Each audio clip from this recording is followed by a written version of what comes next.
bottled water, crystalline water, infused water, tap water, I just have a very short comment about that.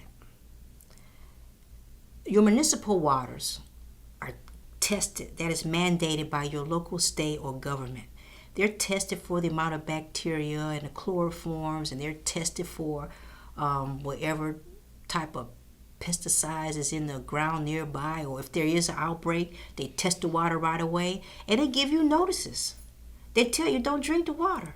Or here in Houston, if we have a flood or a hurricane, the water is stagnant, they will tell you not to drink the water. This is because it's regulated. So, how regulated is your water you buying in the store?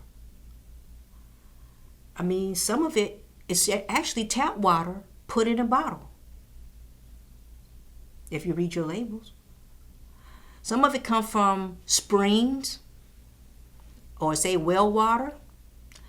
I don't know about you, but do you go up there to the spring or to the well water where they claim it's being from? And is there a farm nearby that well water? Is there a animal produce place, a chicken place nearby that well water? Are they emptying pesticides? Is there a factory somewhere near that well water or spring water that industries are dumping their waste products into that water? These are questions that I'm asking you. I basically like my tap water because I know it is regulated.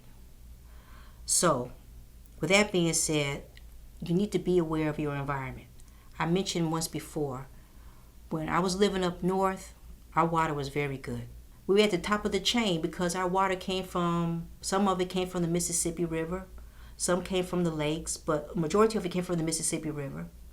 But then as you go down the Mississippi River, and I moved down to Louisiana, that water still came from the Mississippi River. All those states emptied their water from the city, whatever, into the Mississippi River. You need to think. Now, in that situation, you may want to invest in some bottled water after you investigate where they're actually getting the water from. Now, from Louisiana, I moved down to the valley in Texas. And when I asked around, they got their water from the Rio Grande. Again, think. How much testing is being done? I can tell you one thing. Every time I turned on the shower, I thought I was walking into a swimming pool. That's how much chlorine was in that water to try to kill the amount of bacteria.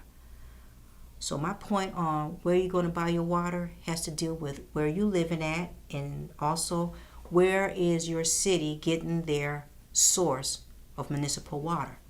How much testing they are actually doing. And to me, that's the most intelligent way to make a decision as to where to buy your water.